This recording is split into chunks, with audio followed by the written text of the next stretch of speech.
Mabuhay! Good day to all! I am your tutor Madge.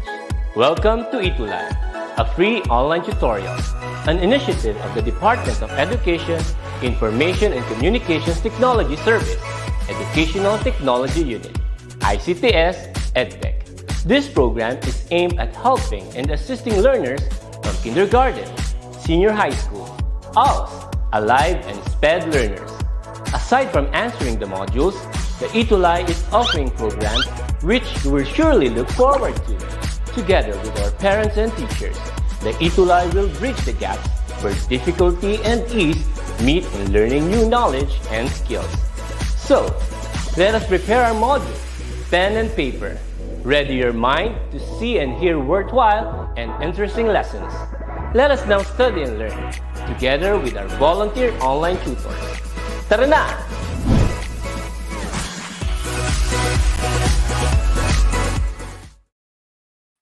Hello po, good afternoon po. Muli, I am Tutor Gilbert po na makakasama niyo po for this afternoon sa Alternative Learning Strand LS5 po. Alternative Learning System, Learning Strand number 5 po. So, Understanding Self and Society po. So, good afternoon po sa inyong lahat. So, before anything else, I would like to greet my dynamic and competent SDS, Dr. Joel Tito Recampo, our equally competent ESDS, Mr. Juan C. Obiera, at ang aming nanay po at ang aming ina sa aming paaralan sa Las Piñas East National High School, Dr. Raquel M. Ostero. So magandang hapon po at magandang hapon din po sa mga kasama ko for this afternoon po. So again, I am Tutor Gilbert po, ang inyong makakasama po for ALS LS5 for this Thursday po. So kasama ko po si Tutor Aya or si Tutor Maria for another exciting ALS po. So good afternoon po, Sir Mark Lontok, ang aming magaling na math teacher sa Las Piñas City National Senior High School Manuyo 2 campus. So good afternoon po. So we will skip this. So for this afternoon, pag-uusapan natin ang tungkol sa mga kabataan. So ano nga ba ang nasasabi o nasusulat when we speak about kabataan? So or yung mga bata. So let's have a quick check on our understanding about this. And so when we do speak of children, sabi children do not contribute anything to society. So tingin ba natin yung mga kabataan ba ngayon walang maidudulot na contribution or walang maiaambag kumbaga kung pag napag-uusapan yung anong ambag mo sa society? So the answer is, of course, meron. So children can contribute something to our society kahit na sila ay bata pa. So remember that Dr. Jose Rizal, ang sinasabi niya ay ang kabataan ang pag-asa ng ating bayan. So still, kahit na mga bata ito, may malaki silang dulot sa ating lipunan. So children have no rights? The answer is, of course, merong mga karapatan ang mga kabataan.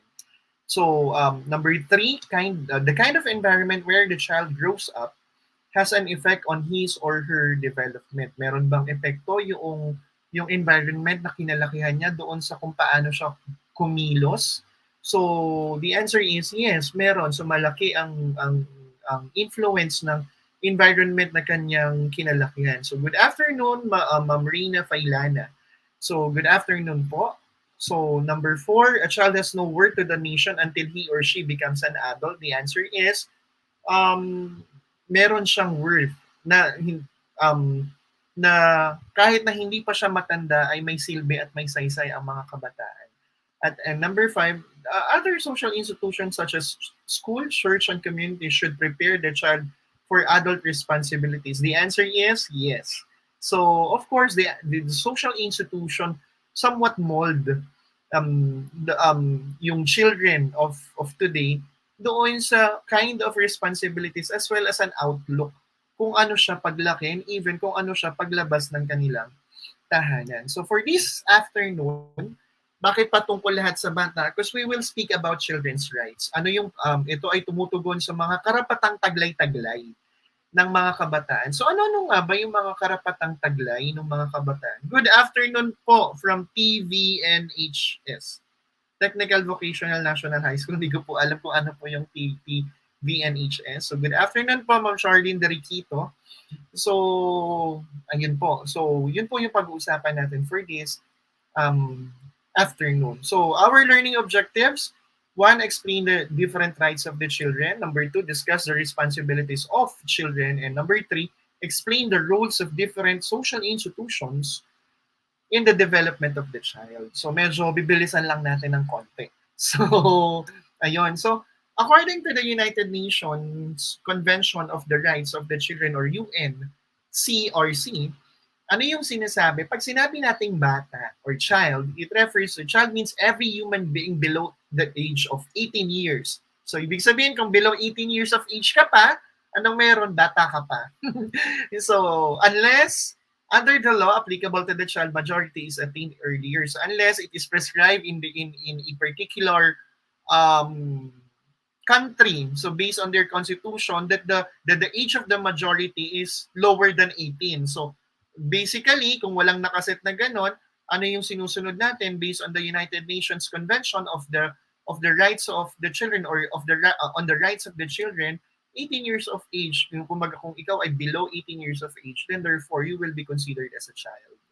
So yan, Talon Village National High School po. Ayan. So thank you, Ma'am Charlene Deriquito. So good afternoon po, Ma'am Angelica Angeles. So this is how do you define child. So key aspects in the UN are United Nations United Nations Convention on the Rights of the Children. Ano yung mga key aspects? One, ang mga bata ay may karapatan. So ito, pinapangalagaan nito ang karapatan nito in the participation by children in decisions affecting them. So ang mga kabataan ay may karapatang makialam at makiugnay dun sa mga desisyon na may kinalaman sila. Second is the protection of children against discrimination.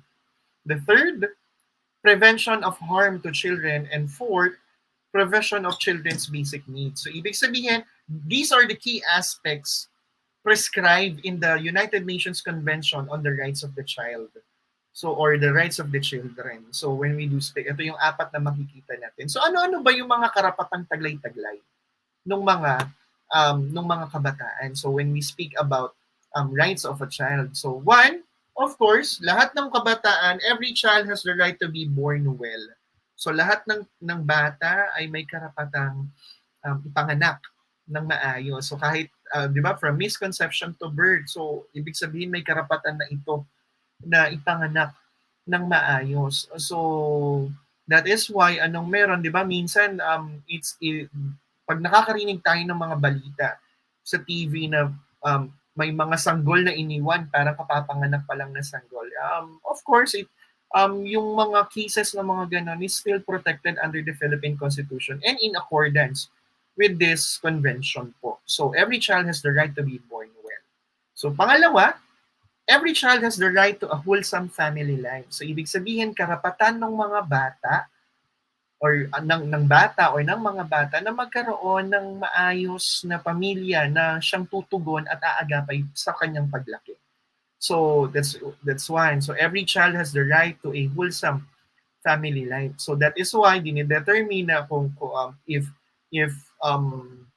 yung isang pamilya, say for example, nagkaroon ng sigalot, nagkaroon ng pag-aaway, there are government departments na nagsasaalang-alang ng kapakanan ng bata kung capable ba yung both parties na palakihin ng tama at masustentuhan ng maayos na buhay yung bata. So that's the time na ibabalik sa kanila yung issue under the custody of a specific department agency. So pangatlo, every child has the right to raise well and become contributing members of the society.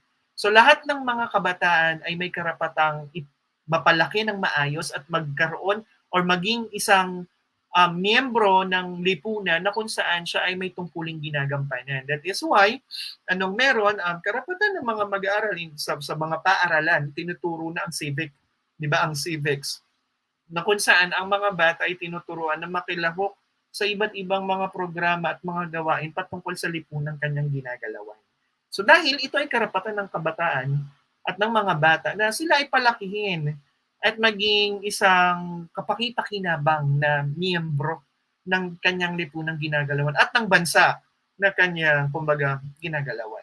So, sumunod, every child has the right to basic needs. Ang mga bata or ang mga kabataan ay may karapatan na magkaroon ng maayos na access into basic needs. So, karapatan niya na kumain. So, that's why kapag nagagalit tayo sometimes sa anak natin kumbaga, lagi nating binibilhan ng pagkain or sinusustentahan natin, nahihirapan tayong magtrabaho. The thing is, let us always be reminded that karapatan ito ng ating mga anak na magkaroon sila ng equal access or equitable access pagdating sa mga basic needs. So it is our duty and responsibility as parents na anong meron na bigyan at tugunan itong mga basic needs nila. Good afternoon po, Ma'am Geraldine Vargas. So magandang hapon po. Next, every child has the right to access what they need to have a good life. So karapatan ng mga bata na magkaroon ng access para magkaroon sila ng maayos na buhay. So halimbawa, right to access to clothing. So yung damit, hindi ba? So karapatan ito ng mga kabataan. And of course, responsibility ito ng mga magulang to provide things that they need to have a good life. So hindi naman yung marangyang buhay, but they have a good life na may damit sila, may tirahan sila na maayos, nakakapag-aral sila in order to para ma-mold natin sila in order sa hinaharap or sa susunod na panahon ay magkaroon sila ng maayos at magandang buhay. Kaya nga, 'di ba? Ang tanging pamana na maibibigay para sa mga mag-aaral, para sa mga estudyante, ang tanging ipapamana sa atin ng ating mga magulang hindi man ang yaman sa mundo, bagkus ang edukasyon na dapat nating ma-attain. So that is why we also need, so as part, sabi nga, if we possess rights, we also need to have and be reminded of our duties and responsibilities. So as a student, anong dapat natin gawin? We need to have gratitude dun sa mga bagay na meron tayo. So kung nakakapag-aral tayo, dapat nag-aaral tayo ng mabuti. So that's fine. So next, every child has the right to education. Ang lahat ng kabataan ay may karapatan na magkaroon ng pantay na access in terms of education. That is why, anong meron, the government or the state itself is mandated to give equitable access to education, specifically primary and secondary education. Di ba? Kaya nga may mga free public primary and secondary education sa Philippines. So, ganun din, pagdating sa tertiary level, they can access different scholarships in order for them to attain, kumbaga, free access of education hanggang sa maging working professional sila. So, ang lahat ng mga kabataan ay may karapatan na magkaroon ng access sa education. But again, when we do speak of child below 18 years old, so definitely under the system now, papalo sila dun sa primary and secondary education, yung basic education, which is the K-12, which is in the Philippines, di ba, free naman po ito. So habang ngayon ay pandemya, of course, ang mga guro ay ini-extend ang kanilang mga full efforts and initiative para tulungan ang mga bata na ito na tamasain yung karapatan na taglay-taglay nila, which is the right to education. Next will be, every child has the right to play and enjoy their youth. So again, ang mga kabataan ay may karapatang maglaro po at kumbaga enjoyin nila yung process ng youth nila. So sana we as parents, kung tayo ay mga magulang na, anong meron, let us always be reminded na ang mga anak natin ay may ganitong karapatan na maglaro sila, wag nating ikulong lang sila. Of course, it's understandable ngayon sa panahon ng pandemya na dapat maglagi sila sa loob ng tahanan. But soon, sana pag nawala yung pandemya, kahit pa paano ay mailabas natin sila at ma-enjoy nila yung youth. So that is why, 'di ba, child labor is kumbaga it's a criminal case in the Philippines, 'di ba? Na kung saan pinagtatrabaho mo yung bata. Bakit? Kasi na violate nito yung right na ganito ng bata, yung right to play and even enjoy their youth. So, yun nga, sa murang edad, di ba, nagtatrabaho na sila. So, again, it's a violation of this right. Every child has the right to be protected from danger. So, di ba, natatandaan nyo, meron tayong Bantay Bata 163 na kung saan yung mga bata, even from the dangers of their parents, for some cases, anong meron, ay pinapangalagaan at pinaprotektahan sila ng Estado. So dahil may karapatan nga sila to be protected from any danger.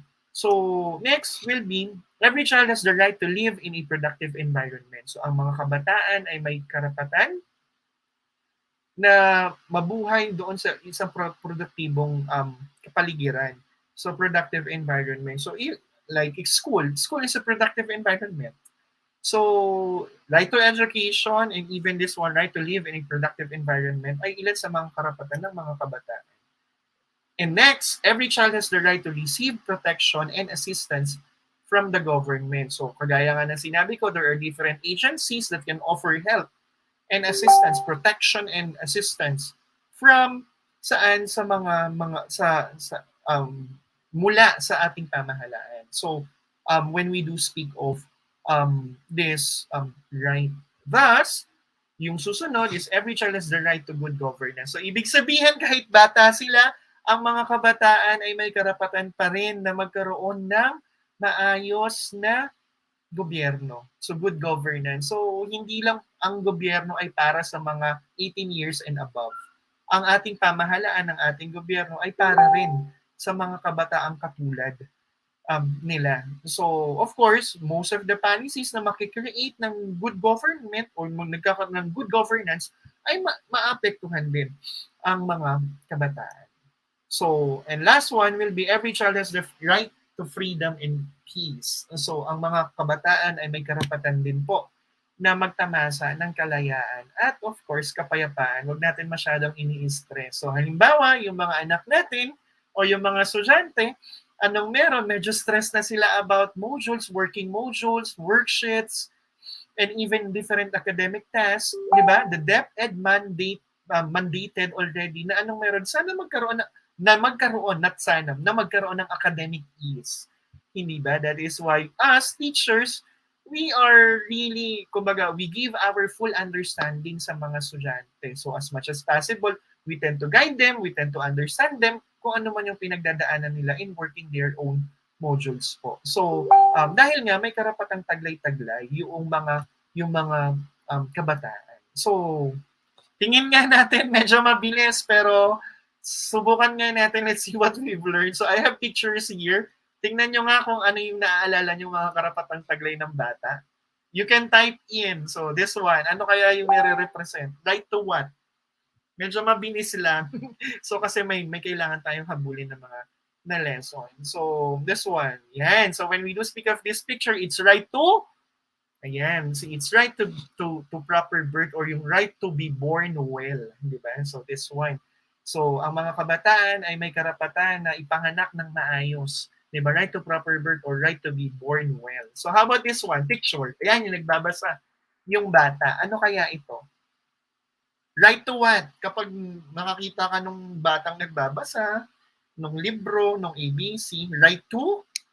Ayan. So, when we do speak of this one, right to education. So, very good. So, that's right to education. So, when we do speak of this right.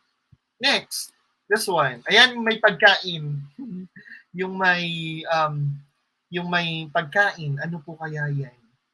Yan. So when we do speak of this picture, it is, so we have the right to be born well, right to education. This one is right to access basic needs. So right to basic needs. So this one, this picture is right to basic needs. And last one, ayan, medyo nagbe-baseball siya. Ayan, thank you po, Ma'am Charlene. Derikito, it's right to education. So, this picture, anong meron po dito? Yan yung naglalaro na siya. So, right to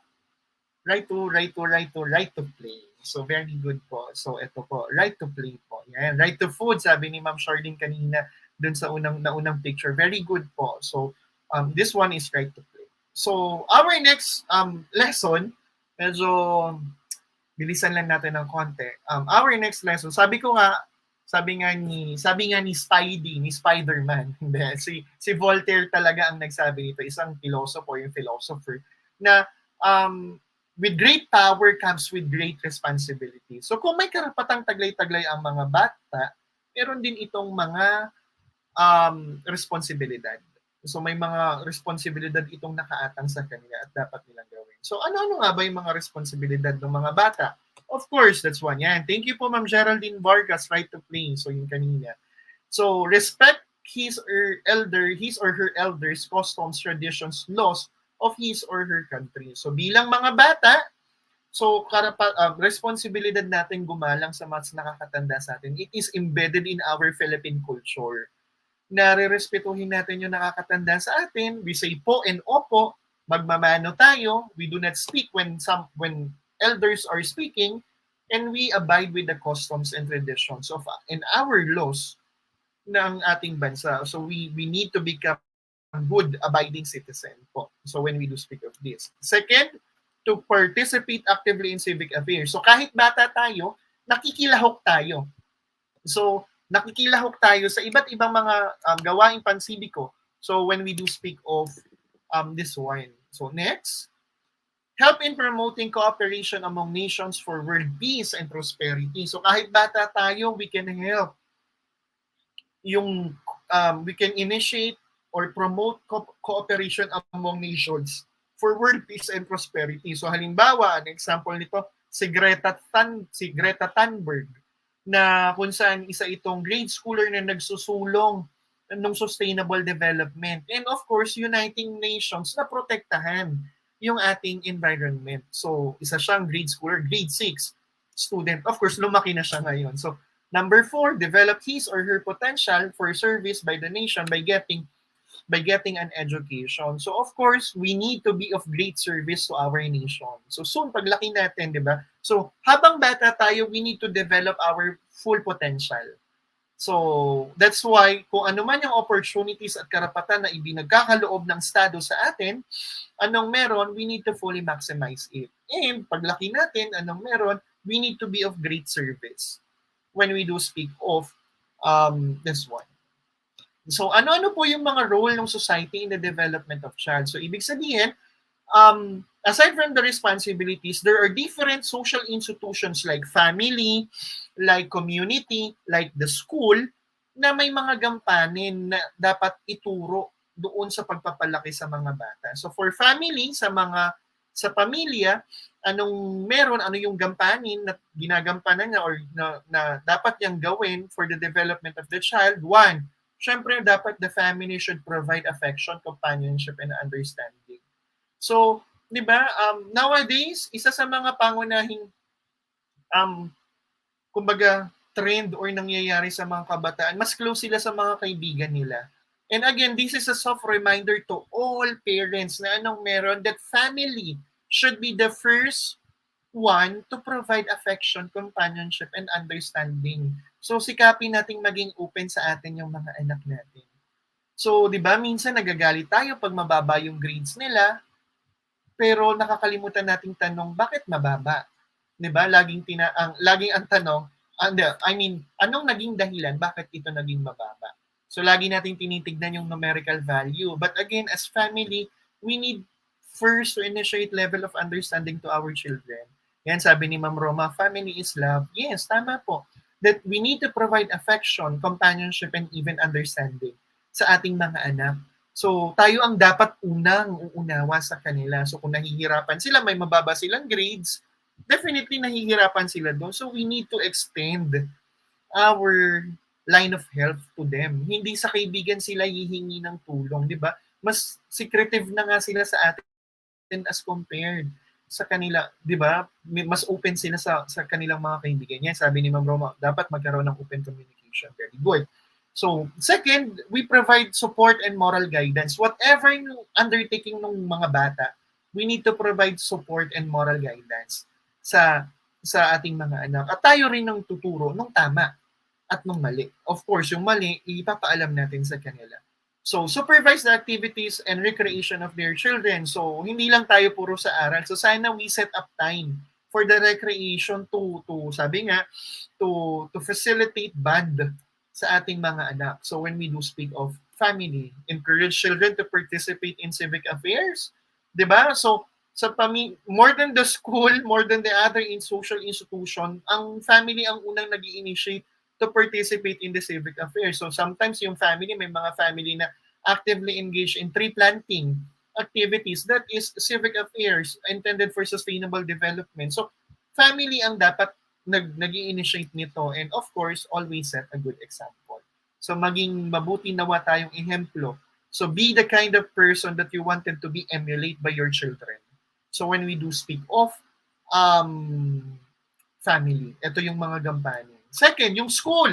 So as teachers, yan, we should understand our child and give them advice. Tama po, Ma'am Geraldine Vargas. So, yung school, ano naman ang gampanin ng mga school? One, so it should be inclusive to all types of learners. We have different types of learners. There are very fast, we have fast learners, we have yung sinatawag nga natin na coping learners, yung mga hindi ganun kabilis. We have very, very, very fast. Diba? So, the school should be inclusive to all types of learners. That's why in different schools, ano yung mandate sa mga teacher, we need to differentiate activities in order for them na, kumbaga, ma-experience yung equitable access of education. So when we do speak of inclusivity pagdating sa school, so mandated din yan ng Department of Education. Yung it should be inclusive to all types of genders, to all types of learners, hindi ba? So when we do speak of this. So, the school should provide a child-friendly environment. Hindi dapat nakakatakot yung school. So, anong meron? So, the school should be a motivating environment. It should be a child-friendly environment para ma-motivate silang pumasok. 'Di ba? Hindi yung pagbukas pa lang ng Google Classroom, tad-tad na yung activities. 'Di ba? So, nakaka-trauma yon on the part of child. So, as teachers, me as a teacher, anong meron? We should encourage our students to attend, 'di ba? And even to enjoy yung attending online consultations. Provide facilities that will develop and unleash the child's fullest potential. Yan. So the school should unleash yung child's fullest potential. So sa school niya na-develop yan. So of course, meron ng innate potentials yung mga bata. Ano yung ginagawa ng school? Kaya nga, di ba, in different performance tasks, we hit different types of learners kung ano yung mga abilities na meron sila. So sa school nila naranasang sumayaw, tumula, di ba? So mag-recite, magsalita sa unahan, ano pa ba, mag-compute, mag-solve sa board. So in order for us to develop fully yung kung ano yung potentials nila. And next will be provide learning environment that is free from dangers and ensure safety of our children. So sabi nga, child-friendly environment where the child is safe. So we need to ensure safety. So pagdating sa school. So and the community itself, for the community, ano naman po yung gampanin ng community for the development of the child, organized activities for the cultivation of the interest of children. So halimbawa yung mga community, di ba nagpapaliga? So kasi nga, anong meron? Yung interest ng mga kabataan, yung SK, di ba? Yung mga SK organizations natin. So it is to organize activities na makukultivate yung interest. So like sports, di ba? Instead na mapariwara sila, mapunta sila, gumamit sila ng mga masasama, ng mga ipinagbabawal na gamot or gumawa sila ng mga masasamang bagay, anong meron? We need to cultivate them para magkaroon sila ng interest. So if you're working in the community also support parent education programs. So if the parents or have limited knowledge about parent education program, then the community, the barangay itself can provide initiatives to support parent education program para turuan yung mga magulang, para i-supervise yung kanilang mga anak and to remind them kung ano yung dapat ginagawa. The community also help institutions of learning. So hindi lang sa paaralan natututo ang mga bata. Ang komunidad din ay dapat tumutulong sa pagtuturo or doon sa pagtuturo sa mga kabataan. So halimbawa yung mga community libraries, hindi ba? So yung mga silid-aklatang pambayan, hindi ba? So that's the community. Kumbaga, tumutulong din ang komunidad sa pagtuturo at paglilinang sa mga kabataan. And last one will be, it is to assist the government in fighting juvenile crimes and rehabilitate young lawbreakers. So once na ang bata ay nagkasala, syempre bata yan, they are minor, hindi sila makukulong. However, the community should help to rehabilitate these young individuals na nagbumabali ng mga batas. So, para mamulat sila na mali yung ginawa nila at ano yung mga tama nilang gawin sa susunod na pagkakataon. So, these are the yung mga tasks ng iba't ibang mga social institution. So, skip ko nito. So, when we do speak of this one. So, I'll end this lesson with this kind of um, quote. Our youth may only comprise of 20% of our total population, but they will definitely constitute 100% of our future. So, pangalagaan natin ng maayos ang ating mga bata, ang kabataan. So, sa ngayon, they may only comprise of 20% of our total population. So, sa kabuuang bilang ng mga Pilipino ngayon, they are just only 20%. But definitely, they will be the 100%. They will constitute 100% of our future. So, linangin natin ng mabuti, suportahan natin, at kumbaga, i-unleash natin yung fullest potential ng mga kabataan natin. Again, gaya nga ng winika ni Gat Jose Rizal, ang kabataan ang pag-asa ng ating bayan. So ngayon, maliit lang yung bilang nila, but definitely they will comprise our future. So with that, I'm your tutor Gilbert of SDO Les Piñas, together with tutor Aya or tutor Maria of SDO Les Piñas. So kami po ang makakasama nyo every Thursday in the afternoon po for Alternative Learning System Learning Strand number 5, Understanding Self and Society. So with this, abangan nyo po kami sa susunod na Webes, at muli, still tumutok because may susunod pa, and that will be digital citizenship po for after this Understanding Self and Society. So with this, maraming salamat po sa pagsama sa akin for this afternoon. Salamat po!